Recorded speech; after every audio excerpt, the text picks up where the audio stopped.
Please be aware there will be occasional dips in audio quality.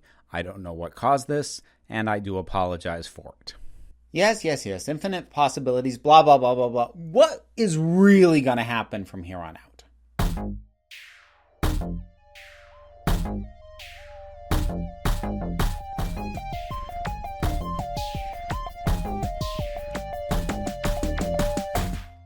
All right, this is your big spoiler warning. I am talking about the ending of the last episode of Loki and the implications that that is going to have going forward for the Marvel Cinematic Universe. So there's going to be spoilers for what has happened, and if I'm right about any of my speculation about how this does or doesn't play out, there's potential spoilers for future stuff. That is your warning. We are getting into this. So after much teasing in various ways, I would say going back to Spider-Man Far From Home, we now have confirmation of a multiverse for Marvel. And the restraints that were implied to be in place to keep that multiverse from being infinitesimal, those restraints implied by the episodes of Loki up until the finale are now off. So it's multiverse time, folks. Everybody excited? Because I'm nervous. I'm nervous as heck. I've never liked the idea of the MCU doing the multiverse for a couple of reasons. First of all, if I can be completely honest, I feel like fundamentally multiverses are a bit more of a DC thing than a Marvel thing. Marvel has a multiverse, but it's one that they just kind of dabble in every now and then. The only time it really ever had significant meaning at all was the Ultimate Universe, which eventually they just kind of collapsed that whole thing. DC had a whole long-running thing. I mean, it was the entire reason they had their Crisis on Infinite Earths massive crossover reboot thing was to try and simplify the multiverse, and then eventually realizing people miss the multiverse and bringing it back and all this other stuff. It feels much more ingrained to DC than Marvel. So that's the first thing. I don't feel like it's a massive part of at least what I love about Marvel. That's the first reason that I'm not super excited. The other one is I actually always kind of dread when a creative endeavor has the reins almost completely taken off. I honestly think that some of the best and most creative decisions get made under restraint, within confines. You can't do anything, but given these limitations, what will you do with it? Now, not all creative people are going to be like this, but I am personally of the opinion that with a lot of creative folks, you tell them they can do anything, they either aren't going to take advantage of that really at all, and so what was the point of giving them that much freedom? Or they are going to go so nuts with it that it just kind of makes everything feel weird and like, well, it's just not the same anymore because we don't have the parameters we used to have. What even is this now? Will that happen with the MCU? I hope not. I'm not going to say for certain that it is, but a fear of that has always made me trepidatious about a multiverse. From the get-go, from when it was first suggested with those initial trailers for Spider-Man Far From Home. The snap tore a hole in our dimension. You're saying there's a multiverse? Totally ridiculous, and apparently exactly the kind of thing people will believe right now. But we've got it now. So, how does the confirmation of the existence of a multiverse actually play out going forward? Well, we know a little bit about at least, two definite, probably three films that it is going to very directly impact. Now, I actually delayed doing this video. I had considered cramming this in earlier, but I wanted to wait to see if they would drop a trailer for the next Spider-Man, Spider-Man No Way Home. Watch, my luck, they'll drop it between when I shoot this and when it goes up 2 days later. Wouldn't that be great? But assuming that that doesn't happen, it was rumored that they were holding off that trailer until Loki was done because it was somehow going to tie into things. Even if that doesn't end up specifically being the truth, there's still a lot of rumors around that movie, but I'm getting ahead of myself. Let's get to the ones where we know multiverse will matter. First up, Doctor Strange and the Multiverse of Madness. I mean, it's right there in the name. So, like, we knew the multiverse was coming, but here's the thing. Up until the end of Loki, we didn't really know what that multiverse was going to be, because the term multiverse could theoretically mean any number of things, because Ant-Man had already brought about the idea of, say, the quantum realm, which is arguably a completely different microscopic universe. And we'd seen other dimensions of existence in the previous Doctor Strange with things like Dormammu's realm. So we had these instances of, okay, that's definitely not our plane of reality, but it's not the multiverse in the sense of alternate versions of the same events, same reality, same people. So up until Loki, we didn't know if that kind of multiverse was ever going to be in play. Because honestly, Doctor Strange as a character in the comics just passes through and interacts with so many different planes of reality.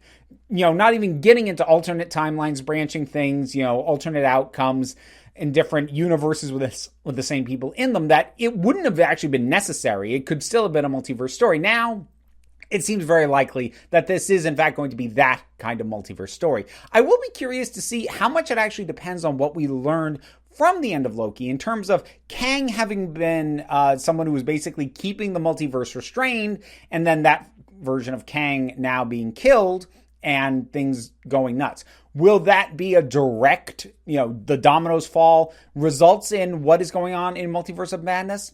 It's hard to say. I'm actually kind of inclined to say it might be implied that that's the case. I'd be surprised if it gets confirmed. Partially just because of Marvel's, still at this point, sustained habit of not making the shows required viewing to understand the movies. It will certainly flesh out your understanding of what's in the movies in some cases, but it doesn't require that you do it, because they've been smart to never do that. And I don't think they're going to start now. And the other reason is they got Sam Raimi on board to direct this. And Sam Raimi, he's a guy who has walked away from projects before because he felt like he didn't have the control to make the kind of movie he wanted. And if he felt completely restrained by existing narratives, or that he was coming in to tell somebody else's story or make a movie that he was basically just a name being slapped on it and he had to conform to all these restraints, I don't think he'd be doing it. So given that pedigree, and also like Sam Raimi directing a Marvel Cinematic Universe movie, yes, please, thank you. But given those things, I would be surprised as to how much it's actually going to factor on. We know Wanda's going to be there, which brings in one of the things that I will be touching on later in terms of where Wanda was at the very end of WandaVision. But we don't know all the details, but we do know, obviously, Doctor Strange is going to be dealing with the multiverse. Whether it is going to be something that he is trying to reestablish control over, or if he's just realizing the scope of, we don't know. Probably more likely the latter, because I can't imagine that the MCU would want to close off a multiverse story of possibilities anytime soon. Next up, Ant-Man and the Wasp in Quantumania. This one, we now know for certain is going to be a multiverse story, or at least have some implications regarding to it, if only for the presence of Kang the Conqueror, introduced in the final episode of Loki, played by Jonathan Majors. That version of Kang is dead, but we know Kang shows up in Quantumania, which means we are dealing with a different version of Kang. Now, will that mean that they actually acknowledge the version of Kang that was killed in Loki? Again, maybe, maybe not. I would again be surprised if it is required knowledge to understand that film. But there will probably be drops and references and things that make it clear that, like, oh, what's going on with this guy, however they choose to make use of Kang in Quantumania, what's going on with this guy, it goes way, way beyond all the rest of just this film. This is massive implications. That's what I think they'll end up doing there. Now, the third film, which is a bit more based off of rumor, but these rumors have been pretty consistent in terms of the kinds of things they have been pointing to, and it would also tie into some other things and potentially answer some questions. And that is the third MCU Spider-Man movie. So that's Spider-Man No Way Home. How does a multiverse play into this? Well, we don't know exactly at this point, because as I said, at least at time of recording, we don't have a trailer yet. But there's a couple of things. There has been leaks and rumors, and I tried to scour back through and find which of these were confirmed. After a while, I gave up because so many things that aren't confirmed are reported as confirmed, and trying to actually break down the sources, I didn't have the spoons for this. But there has been word of the appearances of people like Tobey Maguire, Andrew Garfield, Alfred Molina, even Willem Dafoe. So if all of this pans out to be true, then it would appear that Spider-Man No Way Home is also going to be a multiverse story. And they may have felt somewhat empowered to do that given how effective Into the Spider-Verse was. So I do kind of wonder if they were already planning to go that direction with the Tom Holland Spider-Man movies, or if they were inspired by just how successful Into the Spider-Verse was. And I mean creatively successful. It made its money back at the box office. It didn't bowl things over, but everyone agrees that thing was amazing. And it obviously opens up a ton of possibilities. Now, I mentioned it might answer some questions that have been hanging around, and that has to do with Venom and also the upcoming Morbius, and maybe eventually down the road even Kraven the Hunter movie, if that actually ever ends up happening.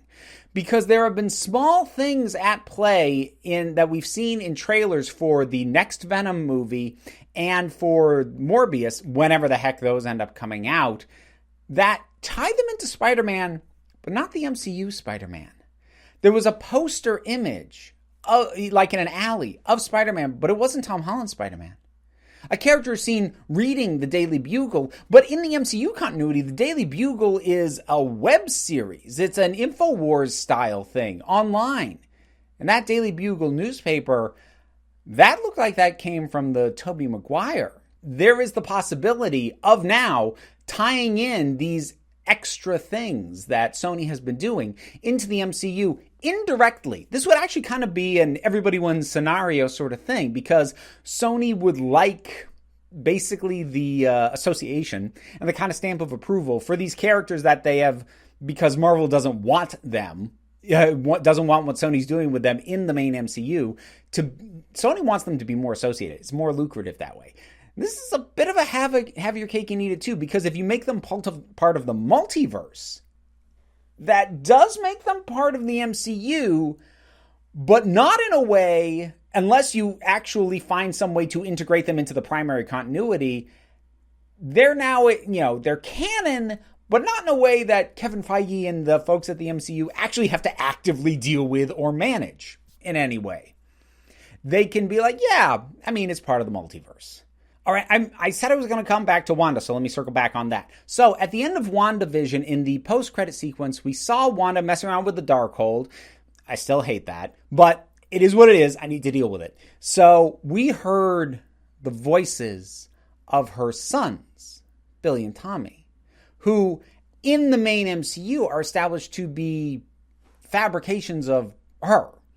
She made them up. She invented this life with Vision, a Vision she created. So Vision did die, but she is still clutching to the idea that she can have her family, that she can save them. And possibly a driving motivator for her, especially if she's an antagonistic force in Doctor Strange and the Multiverse of Madness, is that she is trying to find a reality where her boys are alive to try and reunite with them. And depending on how they do that, that has a lot of possibilities, certainly for emotional weight, for a lot of serious ethical questions, especially if she tries to pull them from a reality where these kids have their own Wanda, who is their mother. And you get a little bit into sort of the weird tunnel vision villain nature of, say, Kingpin in Into the Spider-Verse. It really is a good touchstone to go to for as this stuff starts to play out. I am still a little bit nervous if they go that direction with Wanda, because it also has the potential to do the whole grief and trauma broke someone and made them a villain narrative, which I'm not going to say it never ever works for hero turned villain, but I almost never like it.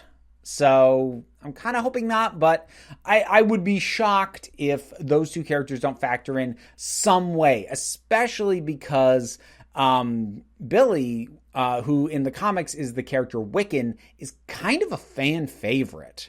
And in particular, he's one of the more prominent queer characters in the Marvel comics. So there's definitely going to be calls from folks from a similar background or living situation as me in terms of their own gender identity or belief in the importance of LGBTQ plus representation, who are going to want some way to bring that character in. Another thing to wonder about is whether or not this will factor into the Eternals at all. Now, there isn't necessarily a reason to think that it has to. For the things that we have started to learn about what appears to be the story in Quantumania, Multiverse of Madness, and No Way Home, the multiverse is absolutely going to be present. Now, with the Eternals and the premise of the characters in general, and what the film with the initial trailer appears to be going for, this sort of ancient aliens thing, coming back to Earth to be protectors or guides or what have you, does not require a multiverse story in order to work. However, if you wanted to bring the multiverse into play, it could be used to answer one main question about the core concept of that film and those characters, which is, throughout the years, we have never interfered until now. why are you just showing up now and you did absolutely nothing during the events of Infinity War? You didn't think that was worth showing up?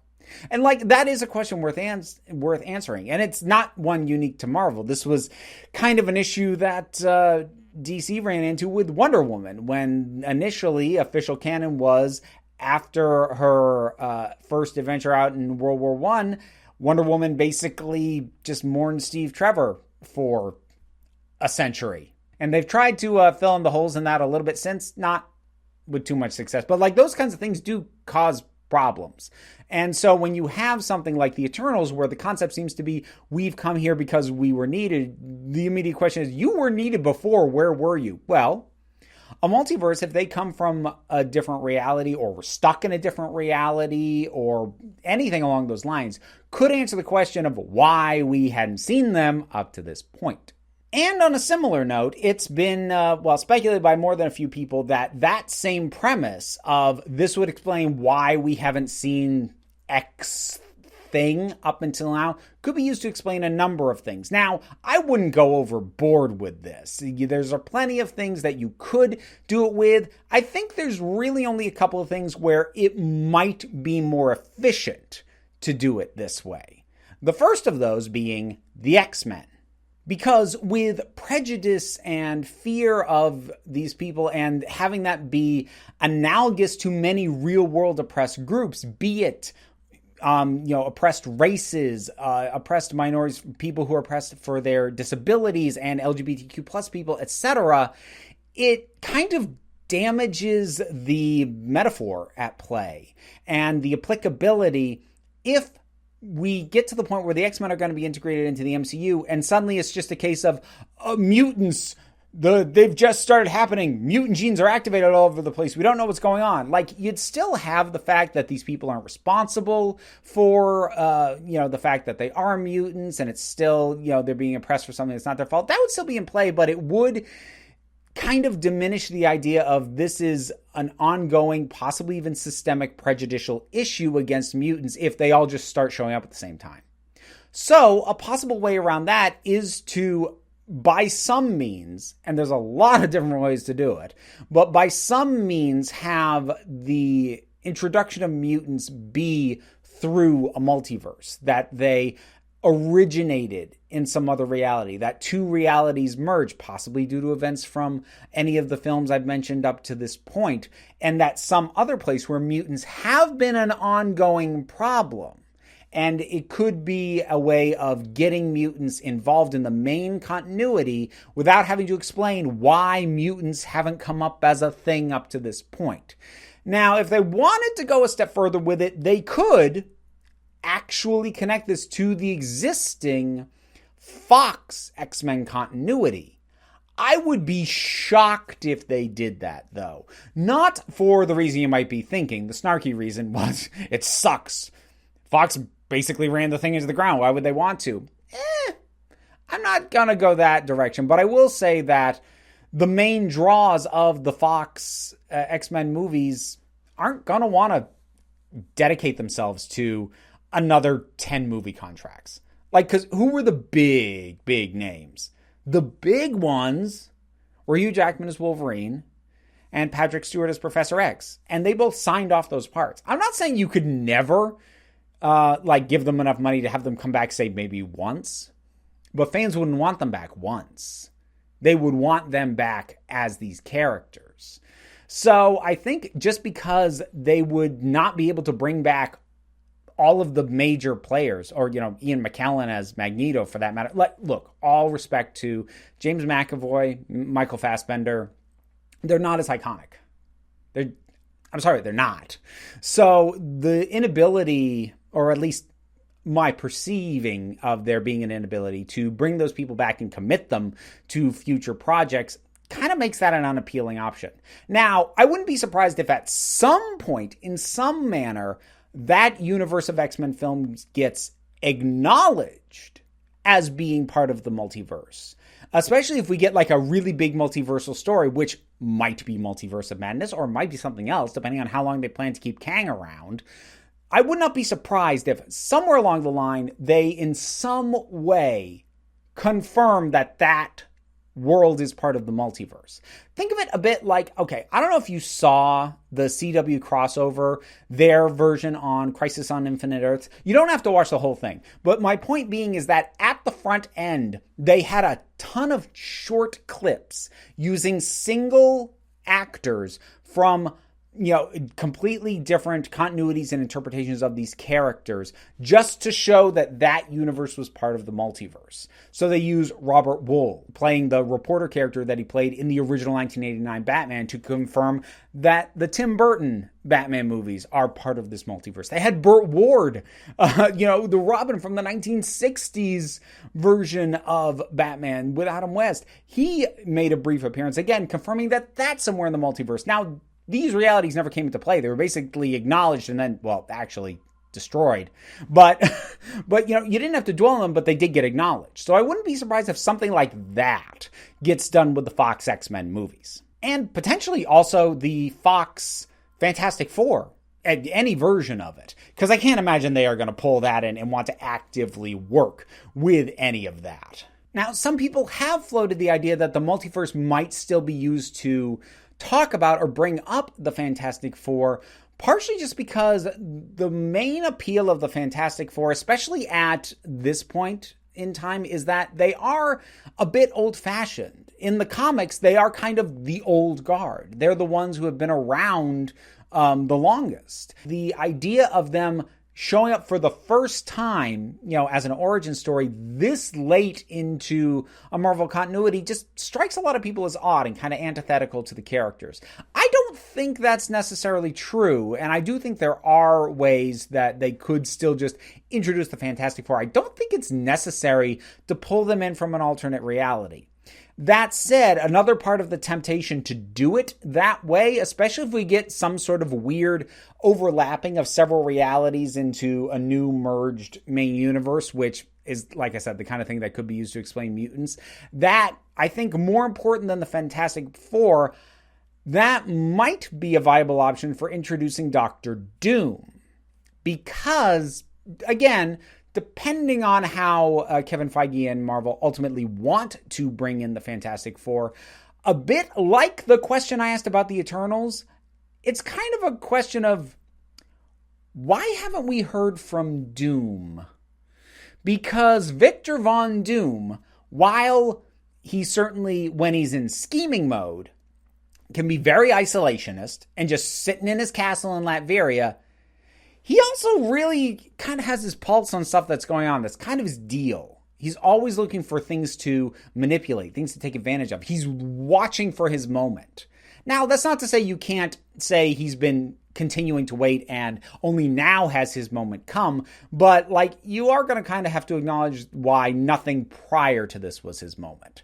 Why wasn't, the chaos caused by Hydra? Why wasn't that his moment? Why wasn't the aftermath of, what happened in New York, his moment. The Sokovia Accords, that sort of crippled the ability of the Avengers to do anything. Why wasn't that his moment? So if the Marvel folks decided they didn't want to deal with any of those questions, well, you could pull in a Doom, or even Latveria entirely as a country in from an alternate universe and do it that way. Again, I don't think it's necessary. And this kind of illustrates one of the things that I don't like about multiverses and having it available, or at least what makes me nervous about it.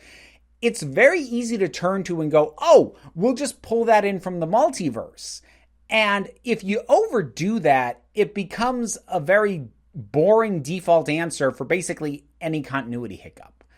Yeah. Well, whenever you notice something like that, a wizard did it. I see. All right, yes. But in episode AG4... Wizard. For blaming out. It's this catch-all answer. It's this all-purpose spackle for continuity errors. And I'm not going to say it doesn't work for that, but if you overuse it for that, then suddenly the universe as a whole becomes a lot less interesting to think about what might happen, because instead of...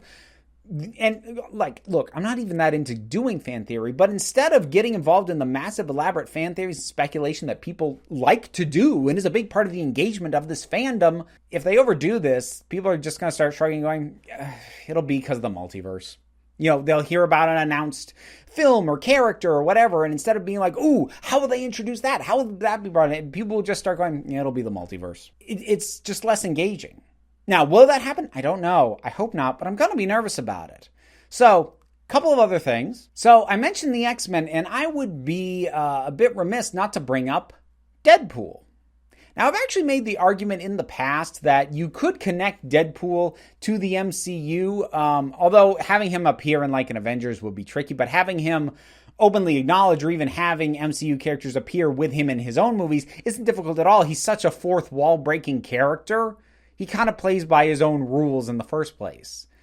And again, you could use a multiverse to bring him in, but I think it's more fun by his fourth wall breaking nature, to just have him just mess with things.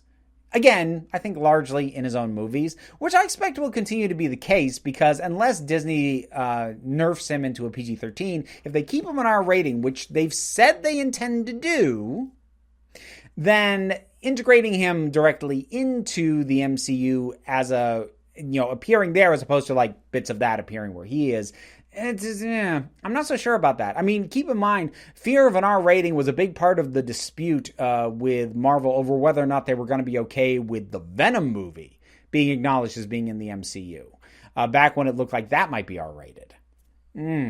So with Deadpool, I think there's a middle ground with him. What you could do if you need to. Again, I would argue you don't even need to do this, but if you desperately needed to and couldn't stop yourself, you could say that his entire fourth wall breaking shtick is either a result of or feeds into a awareness of the multiverse. That for whatever reason, he just knows. He just knows all these different realities are going on and he has some kind of awareness of them. And that's part of the deal. If you wanted to give internal context for all of his fourth wall breaks. So, one other thing I want to touch on, which is something I'm afraid of. Dead characters coming back. Because yeah, Tony Stark's dead, but hey, look at this. We found a different universe where he's still alive and now he's back. And look, here's the thing. I have just enough faith, don't disappoint me on this, Marvel, but I have just enough faith that Marvel won't do that. Partly because, well, a big chunk of the reason why these characters were retired was because the actors were done with their contracts and they wanted to move on. Some actors have stayed past their contracts. Chris Hemsworth has, Samuel L. Jackson has, but Chris Evans, Robert Downey Jr., no. They were good. They were done. That's part of why those characters were closed out when they were. So I don't think that Marvel is actually going to do that. Tell you what I'm not looking forward to, though. All of the fans who will keep saying they should do it. And this is not really going to be Marvel's fault. But that is a big part of what I have not looked forward to in terms of the entire concept of having a multiverse. I am not looking forward to all of the things that fans are going to start saying they should be doing because the multiverse means that it's theoretically possible. That is one of the downsides of introducing when you have a big expansive franchise with a very dedicated and involved and engaged fan base. When you introduce something that allows you to do almost anything, then some fans, not all, probably not even a majority, but some fans are going to get very loud about demanding to know why you aren't doing certain things, since the logistical hurdles of why you couldn't, at least narrative logistical hurdles, have been removed. Why is Tony Stark still dead when you could pull another one from the multiverse? Again, there are logistical answers to that, but that's not going to satisfy rabid fans. You remove the narrative hurdle, so why aren't you doing it? And maybe it won't be as bad as I think.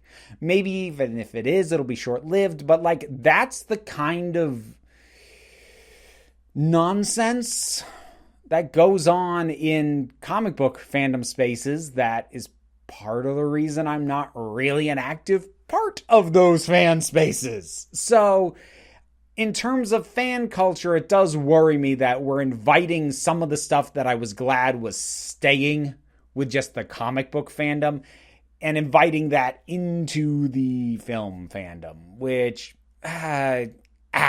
look, Marvel actually, I think for the most part, has fairly decent fans. Are there bad elements? Yeah, they exist in every single friggin' fandom. But in terms of the fandoms that I have some degree of involvement in these days, so, this, Star Wars still a little bit, Doctor Who, Marvel seems the most chilled out. Out of those, and DC, I know people think I hate DC. I do actually like it. They do more things that tick me off. I'm sorry.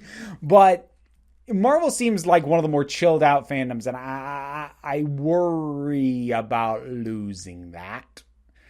But that's me, and that's my hang up. Although somewhat tied to the dead characters or alternate versions of the same character thing is, I will be curious to see if they choose to use the multiverse as a reason to actually canonize the upcoming What If animated series that's coming to Disney Plus, which I think is the next series due to release. Because those were being positioned as just, well, here's something that could have happened. It isn't, but it's a thought. It's like a thought exercise for the most part. Are they now actually going to position those as different universes? As being part of the actual multiverse? Because they could, and it wouldn't affect the actual stories themselves that are being told in any given episode of What If. It really would just come down to whether or not they have Uatu the Watcher lay that out as part of an intro or outro to the dang thing. That would be enough to establish that. I kind of hope they don't, because I think at this point fans are going to presume that it's part of the multiverse anyway. And confirming it, again, this is more to do with my own hang-ups, knowing some of the stuff that they're doing, but I fear that it's going to, again, encourage fans to demand, but this What If, that thing was so cool, we should have it in the main universe. And, of course, the big one I worry about is Marvel Zombies, because I hate Marvel Zombies. I know some people like it. That's great. I hate it. I really hate it. I'm kind of glad that it looks like it's getting burned off as a concept in the What If animated. Let it stay there.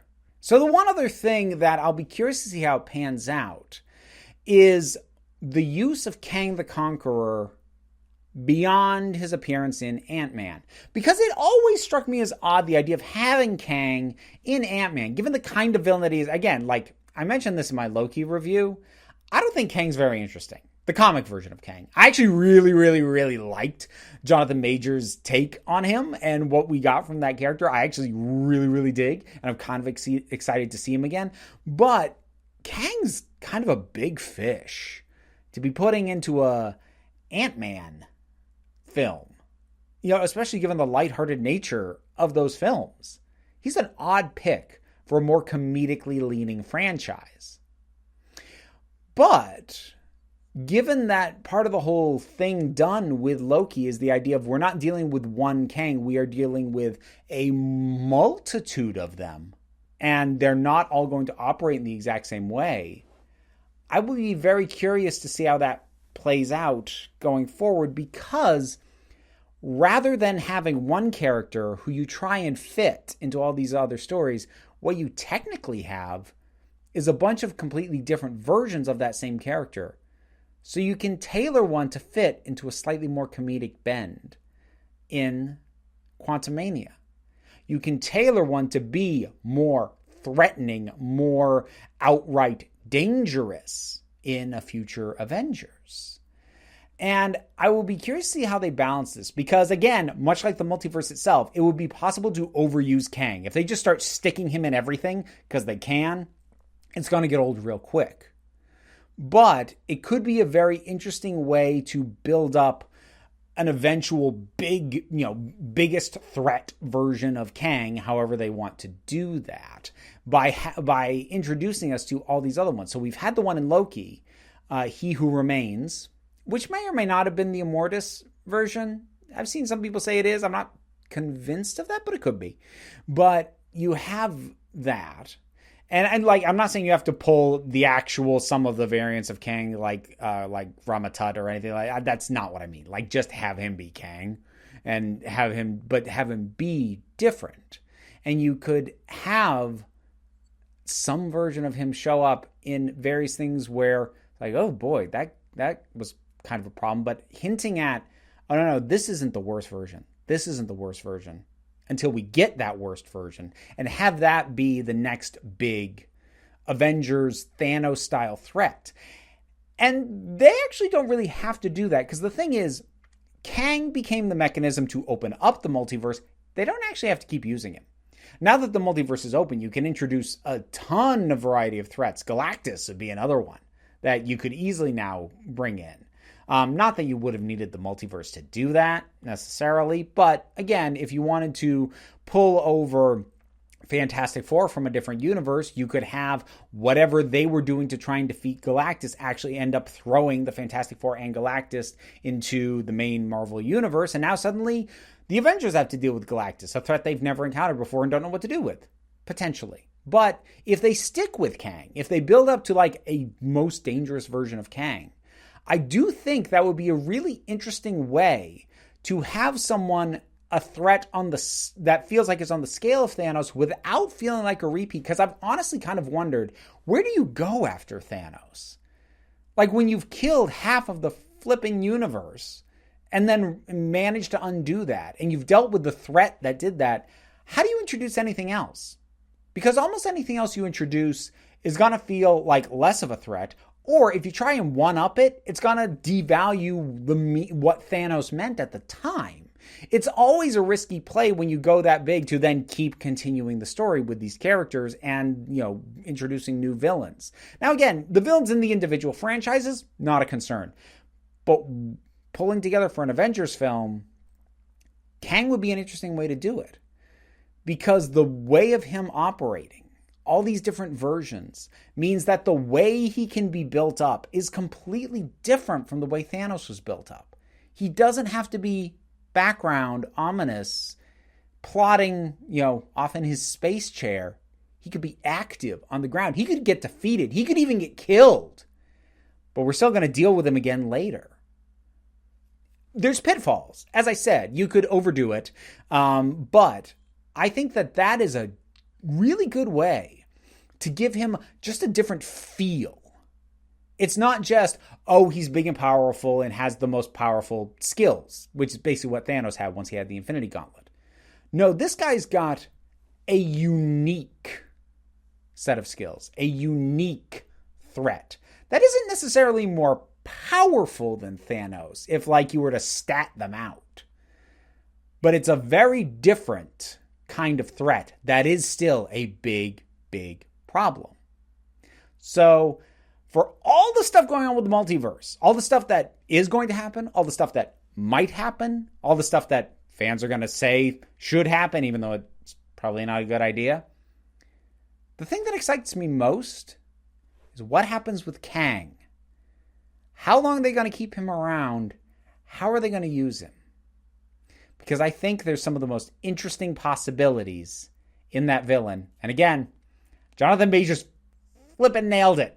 And I want more. Those are my rambling thoughts on the multiverse.